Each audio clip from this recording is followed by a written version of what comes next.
오늘 말씀의 제목은 오래 준비된 사랑, 이런 제목입니다. 요한복음 3장 16절에 하나님이 세상을 이처럼 사랑하사 독생자를 주셨으니 예수님을 믿는 사람마다 멸망치 않고 뭘 얻는다고요? 영생을 얻게 하리 하심이라 했습니다. 이 성탄은요, 하나님의 사랑의 최고의 표현입니다. 하나님이 우리를 향하신 최고의 선물이 바로 예수님 보내주신 성탄의 사건입니다. 이 땅에 하나밖에 없는 하나님의 독생자를 주신 하나님의 사랑을 찬양하고 예배합니다. 성탄을 맞이하여 이 하나님 사랑을 우리 마음속에 가득 담아가는 그런 성탄절 되기를 축복합니다. 우리 학생들, 목사님 보세요. 마음속에 뭘 담아가느냐? 하나님의 사랑, 하나님 사랑을 무엇으로? 말씀으로 담아가는 겁니다. 본문은 예수님께서 유대 땅 베들레헴에 오셔서 탄생하신 그 기사를 기록하고 있는데요. 사랑이라고 하는 것, 특별히 참 사랑이라고 하는 것은요, 적극적이지 않습니다. 이 성탄의 사건도 하나님의 적극적인 결정에 의한 것이 아닙니다. 오래전부터 준비된 사건입니다. 하나님은 인간 구원을 위하여서 예수님 보내실 것을 오래전부터 준비하셨습니다. 창세기 3장 15절에 인간이 범죄하고 난 바로 직후에, 인간 최초의 그 범죄한 바로 직후에부터 여자의 후손으로 예수님이 이 땅에 오실 것을 미리 말씀하셨습니다. 이것은 미리 준비하셨다는 것입니다. 근데 여자의 후손, 우리 모두가 어머니에게 태어났지, 그러면 아버지한테서 태어났나? 그런데 그 여자의 후손도 또 이사야 7장 4절 말씀에 보면 처녀가 잉태하여 아들을 낳을 것이다. 근데 여자는 여자인데 그냥 여자가 아니라 처녀, 남자를 알지 못하는 동정녀에게서 예수님이 탄생하실 것이다 라고 말씀하셨습니다. 창세기 49장 8절에서 10절 말씀에 보면 예수님은 유다 지파에서 나실 것을 또 말씀하셨습니다. 민수기 24장 10절 이하에 보면 예수님 나실 때에 큰 별이 나타날 것을 말씀하셨습니다. 미가서 5장 2절 말씀에 보면 베들레헴에서 탄생하실 것을 또 말씀하셨습니다. 말라기 4장 2절 말씀에 보면 외양간에서 빛이 비출 것이라고, 다시 말해서 외양간에 나실 것이라고 말씀하셨습니다. 이렇게 성경, 구약 성경 전체에는 예수님이 오실 것을 하나님께서 미리 하나하나 준비하시고 그 준비하신 것들을 이루어 가시는 과정을 기록한 것입니다. 이뤄볼 때에 하나님이 이 세상에 하나님 최고의 사랑의 선물인 예수님을 보내주신 이 사건은 하나님 적극적으로 하신 것이 아니라 오래전부터 준비되어진 하나님의 사랑이다. 하나님의 사랑은 오래전부터 우리를 위하여 계획하신 사랑이다. 오늘 누가복음 2장의 본문에 로마 황제가 인구조사를 위하여서 로마 제국 내에 있는 모든 사람들에게 호적하게 하였습니다. 그래서 각각 어느 곳에 있든지 자기 고향에 돌아가서 호적을 하도록. 그래서 오늘처럼 컴퓨터가 없는 이런 시대이기 때문에 그 당시에는 로마 황제가 명령하면 모든 로마 제국의 식민지 국가들마다 다 자기 고향으로 돌아가서 자기 고향에서 자기 이름을 올려야 돼요. 왜? 바로 로마 제국 내에 사람이 몇 명이며 세금을 얼마 걷어야 될지 그것을 계수하기 위하여서 그 명령을 로마 황제가 추상 같은 명령으로 내렸습니다. 그래서 그 명령을 따라서 예수님께서도 그렇게 마리아도, 예수님을 잉태한 마리아도 그렇게 어디로 갔느냐? 베들레헴 고향, 이 요셉의 고향인 베들레헴으로 가서 그곳에서 마리아가 만삭이 되었다가 그곳에 베들레헴에서 출생하였습니다. 그래서 이 성경 말씀대로 베들레헴에서 출생할 것이다. 베들레헴에 방이 없어요. 집이 없어요. 그 베들레헴에 예수님 나실 수 있는 그런 방이 없는데, 그런데 그 어떤 공간이냐면 짐승이 그곳에 있는 짐승의 외양간에, 그곳에 아기를 누울 곳이 없어서 해산은 했는데, 출산은 했는데 아기 예수님을 짐승의 여물통에다가 그렇게 예수님을 두게 된 것이죠. 그 모든 것들이 다 성경 말씀, 구약 성경 말씀에 기록된 예언대로 성취된 것입니다. 그래서 예수님이 베들레헴에서 출생하신 것도, 그것도 방이 없어서 외양간에서 나신 것도 우연이 아닙니다. 하나님께서 말씀하신 그 말씀을 다 이루고 성취하기 위한 것이었습니다. 하나님은 세상의 역사를 이용하셔서 바로 구약 성경에 하나님 말씀하신 그 메시아 예수님이 오신다는 예언이 성취되도록 하신 것입니다. 그래서 오래전부터 예수님의 이 탄생을 하나님은 미리 준비하시고 세상 역사를 다 이용하셔서 오늘 우리의 구원이 되도록 하신 것입니다. 우리가 이 자리에 있는 것도 우연이 아닙니다. 세상에 일어나고 있는 크고 작은 모든 일들, 오늘 협력하여서 그 모든 일들이 다 우리의 구원이 되도록 하시는 하나님의 준비되고 오래된 사랑의 계획 속에 있는 것입니다. 그래서 마태복음 10장 29절 말씀에 보면 참새 한 마리가 땅에 앉았다가 또 참새 한 마리가 공중에 날아가는 그것도 하나님의 계획 아래에 있다고 했어요. 그런데 그 하나님의 세밀한 계획이 그냥 우리와 아무 관계가 없는 것이 아니라 우리와 어떤 관계가 있느냐, 바로 그 뒤에 말씀이 우리의 머리털까지도 하나님은 세신다.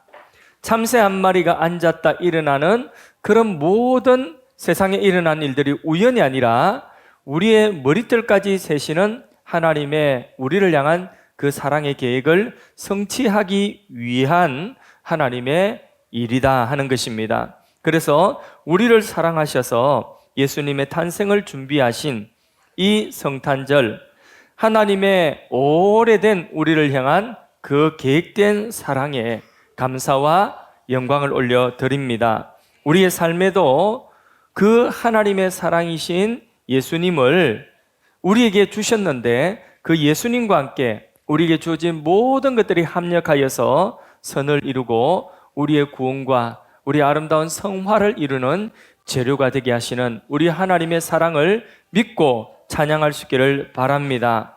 아멘. 우리 설교 중이지만은 찬양 하나 하겠습니다. 하나님의 오래오래 우리를 향하여 준비된 그 사랑을 가사를 생각하면서 우리 서로를 축복하면서 또 우리 자신을 축복하면서 이 땅에 구주로 오신 예수님과 그 예수님 보내주신 하나님을 찬양하도록 하겠습니다. 이 시간 너희의 마음속에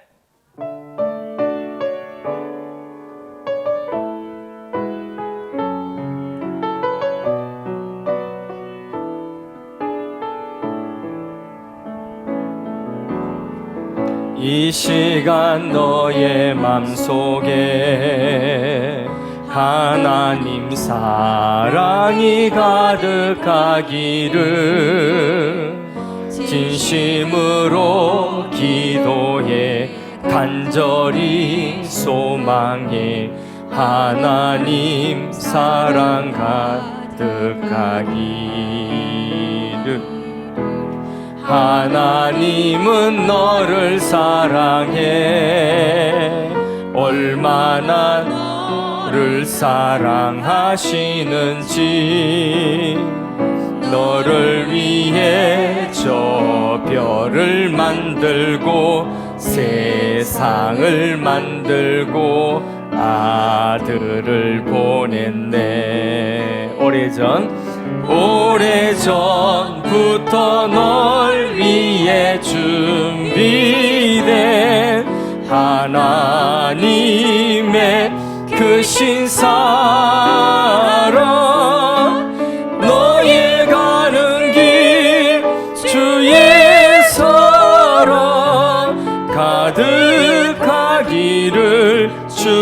축복해.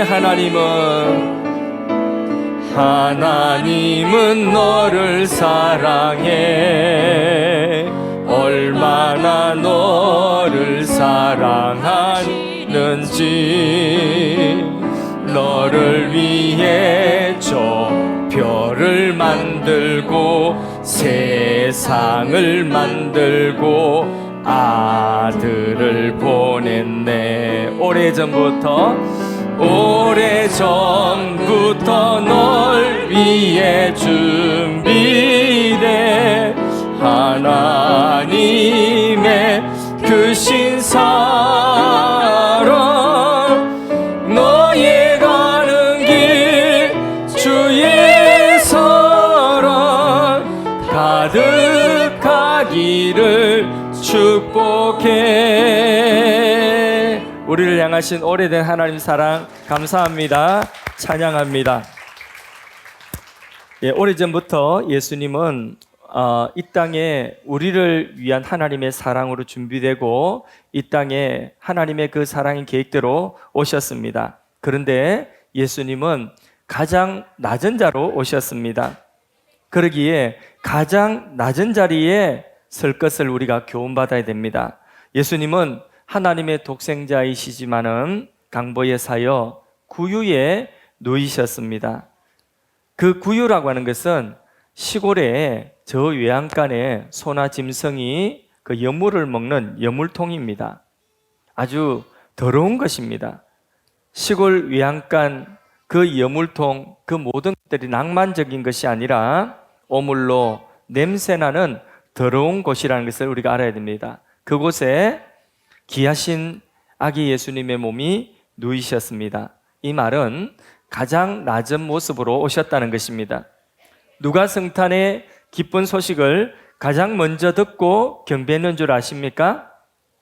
들에서 양을 치던 목동들이 가장 먼저 아기 예수님께 와서 경배했습니다.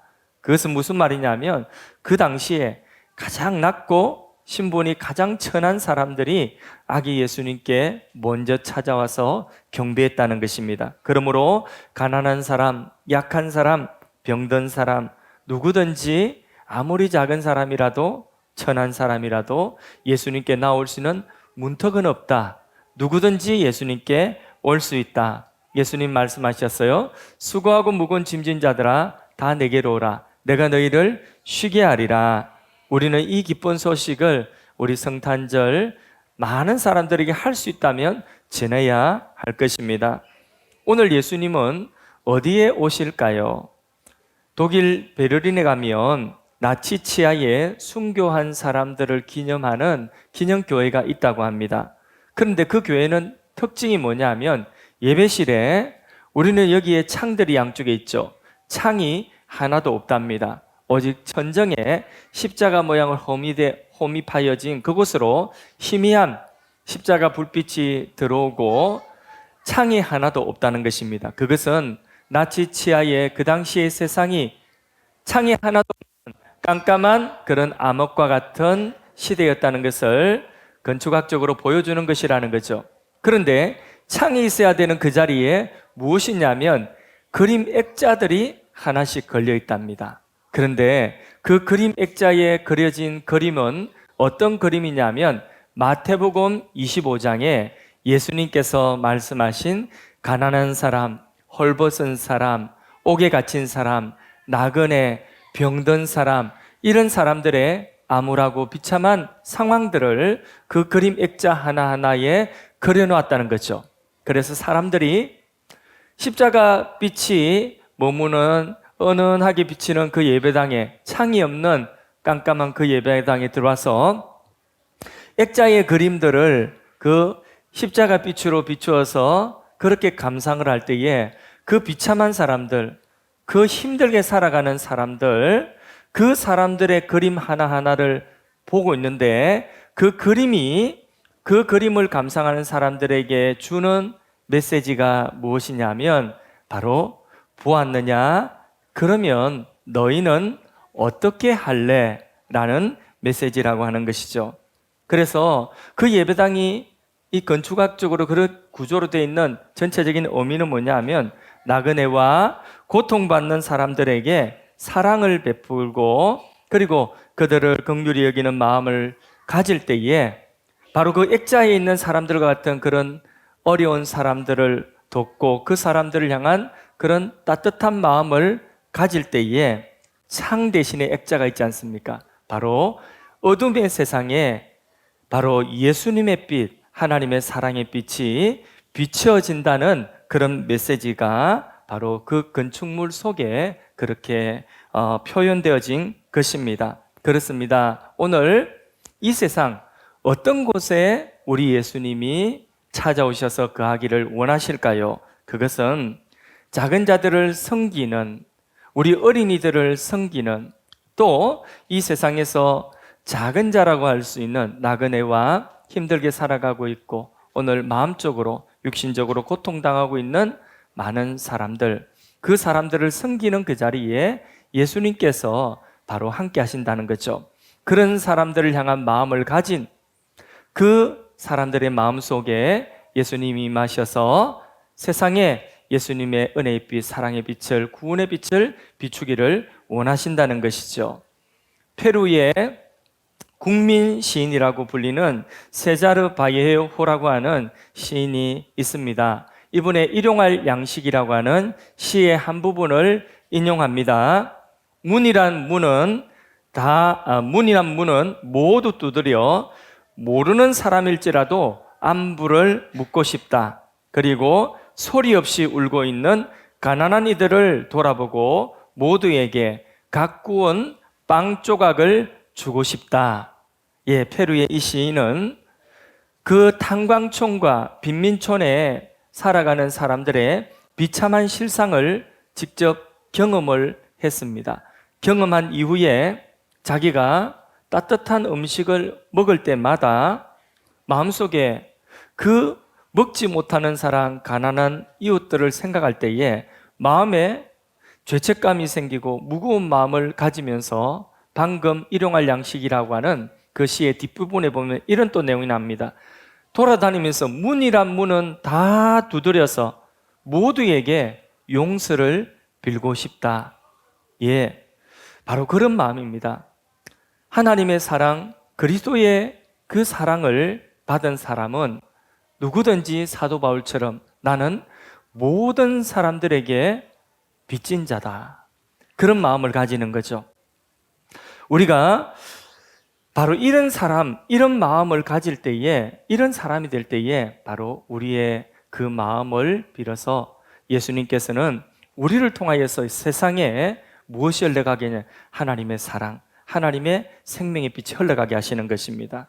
우리가 페루의 시인처럼 집집마다 다니면서 문을 두드리고 그 문을 두드려서 집집마다 모두에게 용서를 빌고 그리고 모두에게 가꾸운 빵 한 조각을 나누어 주고 싶은 그런 마음을 우리가 가질 수 있다면 그 마음이 바로 하나님의 마음이고 우리 예수님의 마음일 것입니다. 우리 이런 마음을 하나님 앞에 받았으면 좋겠습니다. 성탄절날 낮은 자로 그 구유에 나셔서 그 구유에 누이시며 낮은 자로 오신 그 예수님을 우리가 베들레헴 구유가 아닌 바로 낮은 자들을 향한, 가난한 사람을 향한, 그리고 어린아이 하나를 향한 그 마음을 가진 우리 마음속에 예수님이 오시는 줄로 믿습니다. 오늘 우리가 이렇게 예배 드릴 때도 어린 아기들이 또 칭얼대기도 하고 어린 아이들 때문에 예배가 좀 불편하기도 하고 그렇지만은 그런 어린 아이들을 우리 마음속으로 품고 이 아이들 속에 있는 하나님의 그 놀라운 사랑과 계획들을 우리가 기대하며 축복하는 그 마음에 예수님은 성탄의 구주로 오시는 줄로 믿습니다. 우리 마음을 낮춰야 합니다. 교만한 마음은 하나님의 은혜를 담지를 못합니다. 예수님 당시에 바리새인과 서기관과 제사장들은 그들의 마음이 높아서 예수님을 구주로 만나지를 못했습니다. 그들은 세리와 창기와 죄인들과 병든 자들과 가난한 사람들과 낮은 사람들과 나그네의 친구가 될 수가 없었습니다. 왜? 마음이 교만하였기 때문입니다. 그들의 교만이 그들을 망쳤습니다. 말씀을 맺습니다. 자신을 낮추어 세상에 오신 예수님의 성탄, 이 성탄절 우리에게 주시는 그 하나님의 메시지를 우리 마음속에 다시 새기기를 원합니다. 우리도 그 낮은 자리에서 예수님께서 만나신 사람들의 친구가 되어주고 또 그들에게 예수님의 마음을 전하는 그런 은혜가 있기를 바랍니다. 그런 다짐을 하는 성탄절이 되기를 원합니다. 그것이 바로 주님을 대접한 것이 되고 주님과 친구가 되는 길입니다. 성탄의 의미를 우리 마음속에 새기기를 축복합니다.